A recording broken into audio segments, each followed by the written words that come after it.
Hi, Nantucket. I'm Natalie Ciminero, your host for the wellness portion of Nantucket Pulse programming, made possible by Nantucket Cottage Hospital Community Health Initiative. Nantucket Pulse program includes two important features that will air weekly. We will continue to cover the coronavirus impact to our island with Roberto Santamaria, the town of Nantucket's Director of Health. Staying informed with local facts is crucial, and we assure you that we will do our very best to provide you with the facts as they unfold. I am thrilled and honored to be a part of an endeavor to highlight some other essential components of our new way of living, taking care of ourselves and each other, and connecting to those who can help us.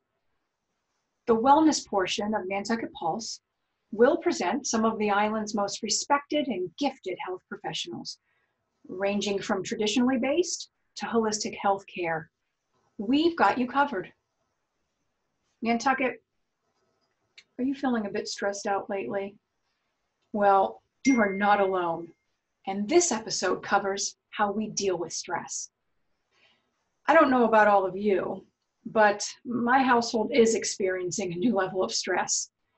And to be honest with you, there are times that I do remain calm so that I can offer support for my family and friends. But when I least expect it, my core shakes. It can be very unsettling, to say the least. And it's okay to admit that. At this stage, I personally have to limit my intake of media on a national level so that I can keep fear to a minimum and maintain a steady hand. I am so very pleased to be involved with this program, connecting our island healers to our community.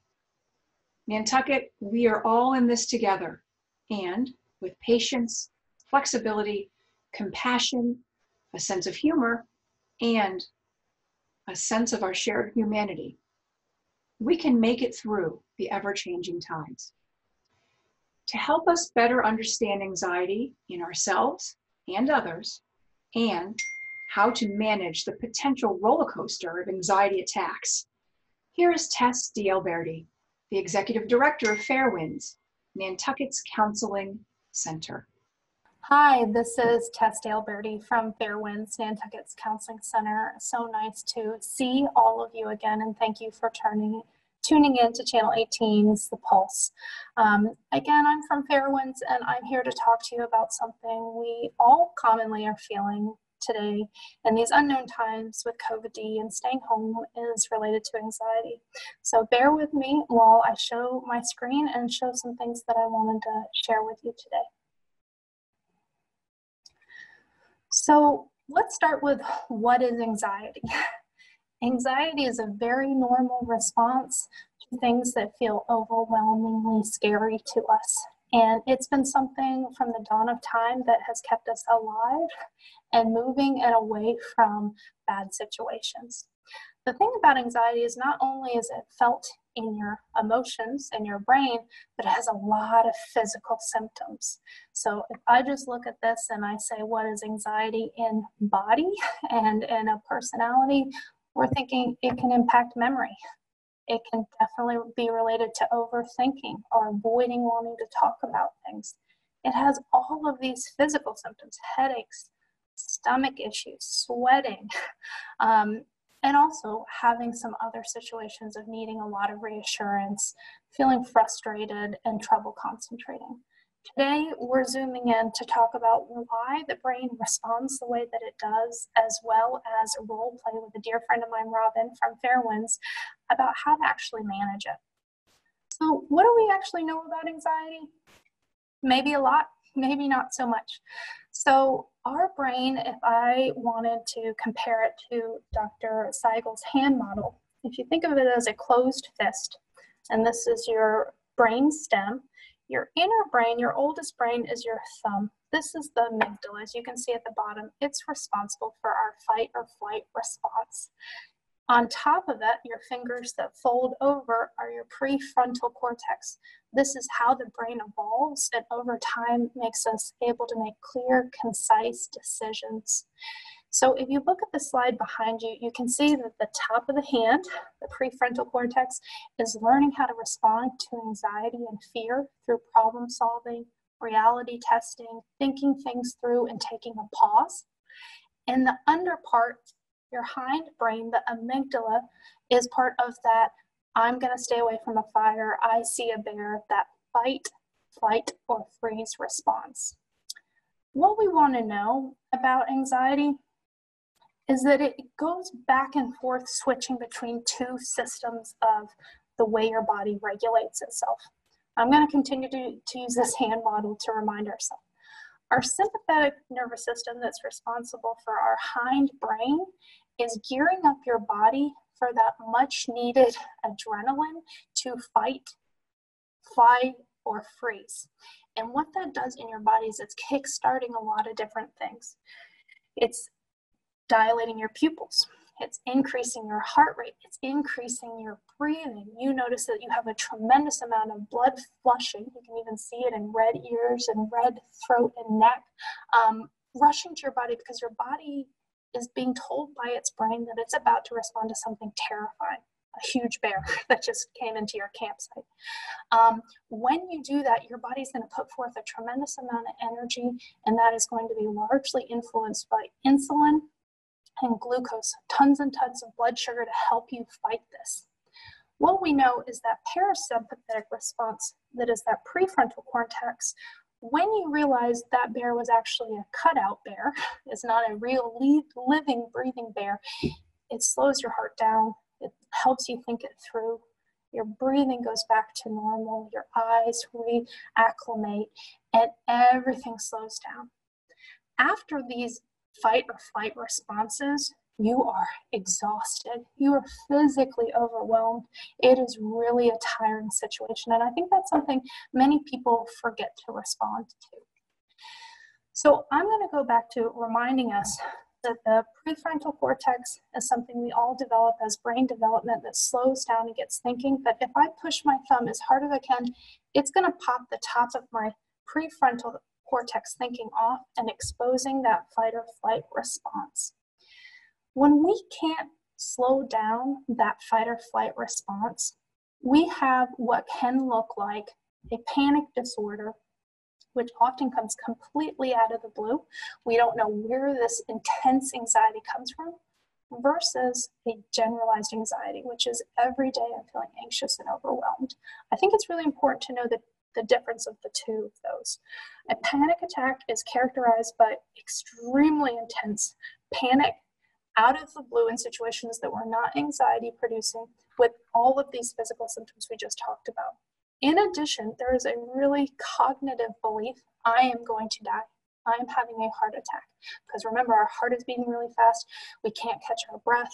We are terrified. You can go through this sheet behind me. Sweating, apprehension, heart palpitations, tingling. You're activating, again, prefrontal cortex gone. Hindbrain is responding, that amygdala fight or flight response. How panic is different than generalized anxiety, which is something more and more of us are feeling daily, again, is going back to that belief that we're just overwhelmed. We have thoughts that we can't stop thinking about, and we're really, really overwhelmed about it. One thing that we can do here at Fairwinds, Nantucket's Counseling Center, is we can offer you virtual appointments and practice skills as well as psychotherapy to help address core beliefs you have, but as well short-term management of anxiety. I'm going to ask my dear friend Robin to zoom in, and this is how a virtual clinical session would go. Hi there, Robin. How are you? I'm well. How are you? Good. I'm so glad to see you. So Robin and I work together. Robin is not a client, but she is very generously giving some time to help support me in demonstrating a skill. I just want to remind you that this is a virtual hangout, the same way we would have an outpatient session where we would send you a link and I'd be able to see Robin together. Robin and I are going to practice a few things, and I'm going to have a slide up here just behind that to get me going. But Robin, first off, how are you feeling today? I think today, well, a little nervous being on camera. I think I'm kind of at a 7 in terms of 10 being the highest anxiety. Combination of work, how much I have to do to help everybody else, to get our word out there and everything we're working on. Even though, as I said earlier, to everybody, I'm so thrilled to have a job, and I'm thrilled to have a job where I could help people, knowing I want to get it right, knowing I have people who are counting on me. The stress, even as I say it, like builds up in me. Yeah. And I see your shoulders going up. Yeah. And I see that happening. Right. Yeah. And that I have a place I live, so I'm happy about that. I feel safe, but I have to move soon, and how I'm going to have that happen when everything's locked down. I think about that, and everything starts building again. So even though there's positives going on, the negatives seem to come to the front of my brain, and I can't keep them in the back and just keep the positive, happy stuff in the foreground. I have trouble with that. And Robin, I think what you're saying is really human. And I think it's what all of us in some capacity are feeling. This is a really unusual time for us where we're at stay-at-home orders. Some of us are working remotely or trying to. Some of us have some jobs that are furloughed or on pause. And it's hard not to constantly have an anxiety that is really human of us. So thanks for sharing that with me. Sure. Another thing you paused on that I think is a really easy, relatable skill that we as adults can do, but also young people, is if we scale how we're feeling. You did a beautiful job with that. So if I said 0, I have no anxiety, I'm not feeling at all overwhelmed, to 10, I am the most overwhelmed, the most anxious I could feel. You said I'm feeling a 7. I'm feeling pretty high up there. Right. Yeah. And if I said 10 is a panic attack, I am overwhelmed, I'm hyperventilating, I'm bleeding, you're pretty high up there. Can you tell me, I'm pretty high. Can you tell me where you feel it in your body? Where does anxiety show up for you in your body? I know specifically it shows up like in my head. Yep. I have a constant headache that I'm like, oh, am I getting sick? Might I be on the verge of getting corona? And no, it gets quickly into thinking that way, right? Completely. If I have physical symptoms, I'm getting nervous about what that means. Right. And I know I'm clenching my jaw. Yep. My entire jaw. Yep. Is so sore. Having been to the dentist for a few teeth issues recently, finding out that I'm grinding my teeth, it makes perfect sense. Right. And I'm feeling that more and more daily, just from the stress of, I got to do this. I got to get it right. And I just I'm aware more than ever that I'm doing that now. Yep. That makes a lot of sense to me, Robin, right? So your anxiety is a 7 out of 10. That's really high. You're clenching your jaw, you're grinding your teeth. It's causing a temporal headache, which is then leading your brain to saying, uh-oh, I'm physically not well. This is very scary. And a lot of it could be based in reality because you said, I just had dental work. Right. Right. So we're balancing that. What we're going to go over right now is the most basic skill we can practice, which is controlling our breath. The reason I think that we wanted to at Fairwinds start with this task is anybody can do it. It is completely free. It is mobile, and it is unbelievable how we can shift, adding that parasympathetic response to that sympathetic response. How do we slow down our breathing? This has been a template for a lot of wellness providers in the yoga community. We're going to try a breathing technique. Okay. Robin, I'm going to share my screen, and I'm going to show a worksheet of what we're going to be doing. Okay. And what that looks like for us. So first I'm going to tell you what it is, and then we're going to practice it. And when we practice it, I might add a little bit more staging for you to think about. So the first skill is that we're going to be breathing in through our nose. We're going to be dropping our chin to our chest, holding our breath in, and we're expanding our diaphragm. We really want to feel a little bit of that pressure and tug. And then when you're ready, when the breath feels like it's time to release, you're going to bring your chin back up and you're going to blow out through your mouth. And I want it to be a forced air blow. I want you to blow like you're blowing out all the candles on the birthday cake. So again, we're going to start putting our feet firmly on the ground, our hands in our lap. We're going to try to lower our shoulders as best we can. And I'm going to tell you the steps one more time, and then we're going to practice it. Okay. We're breathing in through our nose. We're dropping our chin to our chest. We're holding it in, expanding our diaphragm, and when we're ready, we're bringing our chin back up and we're blowing out through our mouth. Okay, you can feel free to close your eyes or keep your eyes open or just stare neutrally at your hands in your lap, but we're gonna practice this together for quite a few times. And when you get your rhythm of breathing that feels normal to you, Robin, whatever that looks like, I'm gonna do a few other statements to help you relax, okay? Okay. Cool. You ready to start? I am. Okay, and I think we're gonna get that 7 down. Okay. All right, Robin, I'm gonna ask you to take a deep breath in through your nose, dropping your chin to your chest, filling your lungs with air, feeling your diaphragm spread, and then pull your chin back up and blow out through your mouth all of the air you possibly can. That's great. That's great. We're gonna start with a nose breath in. We're filling our lungs, we're dropping our chin to our chest. And when we're ready to blow out, we're bringing our chin back up and we're blowing all the air out through our mouth. You're doing a great job. I'm gonna ask you to keep going. Breathe a big breath in through your nose, dropping your chin down. When you're ready, you're gonna pull your chin up and slowly breathe out. This next time, I want you to focus on relaxing your neck and your shoulders when you're taking that breath in. Robin, you're going to notice your shoulders going down, your neck relaxing. And this time when you breathe out through your mouth, I want you to imagine all of the stress going with you. The stress from your shoulders, the stress from your neck. This next breath in, through your nose, you're going to be thinking about your stomach and relaxing your stomach, relaxing everything in your mid-body. And when you breathe out, I want you to unclench your stomach, unclench some of the nervousness that you've had in the pit of your stomach. This next deep breath in, I want you to relax your legs,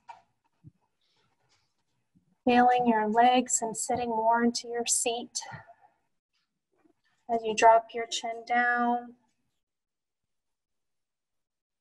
and as you breathe out, you're relaxing your legs, feeling firmly planted to the ground. You're doing great. We're gonna do one more deep breath in through our nose, imagining all the anxiety, this time completely blowing out through your mouth, taking all of the stress that your muscles and your shoulders feel. When you're ready, you're gonna bring your gaze back towards me and resume breathing in a calm, steady pace. All right, how you feeling? I definitely feel a little more relaxed. And when you said like sit back in your chair, and like that enabled me to relax a little more than sitting straight up and being so aware of that. Good. So that helped. And when I exhaled, it was more comfortable too when I was sitting and my shoulders were down versus like up here. Good. Good. That way. Yeah. Good. How's your body feeling? How are you physically feeling? You notice a tiny little bit less stress, and then we're going to ask you your number, but I want you to bring attention to the places that we were trying to lower the stress. Yeah, I could definitely say I feel physically a little better, because I know when I was even just verbally talking about it, I felt like my heart racing. Yeah. And after the breathing, I could tell that slowed down. Yeah. So that alone made me feel a little bit more relaxed. Good. Yeah. Okay. So overall, you had a way of resting into your seat that felt more comfortable. You had an opportunity to recognize your heartbeat slowing down. You had a moment to yourself. And what would you say your number is? 0, no anxiety, 10, worst anxiety I've ever felt. Probably definitely down to a 5 now, because I even just talking feel more relaxed. Like that part of my brain where it's like, you still got this to do, you still got that to do, which I don't think I'll ever stop, but I feel more calm in me right now. Good. I'm so glad to hear that. So what Robin and I just went through was something that we can teach ourselves and we can practice at any time, which is really bringing to mind that when we slow down our heart rate and our breathing, our body is telling our amygdala, our old brain, our hindbrain, that inner part of your brain, you are calm, you are safe, everything is well. When we recognize in ourselves where anxiety lives, so for you, it's your jaw, it's this temporal headache, then that's a sign that I could just do a couple of deep breathing exercises before I flip into my next work project, my next load of laundry, my next whatever it is, because your body is telling you, I'm gearing up for a fight. I'm gearing up for that fight, flight, or freeze response where anxiety is building for us.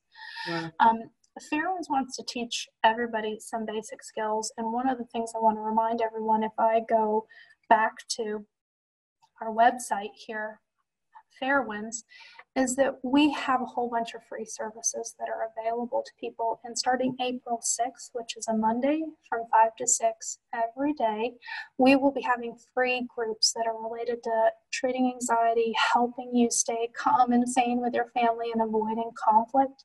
You can find about our other clinical services here as well and all of our information. We really appreciate all the care providers in the community doing what they can to keep us happy and safe, and Fairwinds is trying to be a small part of that. All our doors are open, our services are always here and happy to help you virtually. We'll be tuning in a little bit to offer a few more techniques to help you with anxiety, and we're so happy you tuned in. Thank you so much. Thank you, Tess. We are so appreciative of your time and willingness to help us out. The charts and illustrations that Tess just presented will be available for download on nctv18.org. Just look for this episode in the Nantucket Pulse series on the NCTV website. I will see you next week with more from our local health professionals and practitioners. We will be sharing movement, stretching, breathing, meditation, and massage techniques that can be helpful for everyone. So, regardless if you live alone or you're part of a large family household, we will have something to help support you during this time. That's all for now. I'm Natalie Ciminero, your host of the wellness portion of Nantucket Pulse, wishing you all the very best. Take good care, be gentle with yourselves and each other.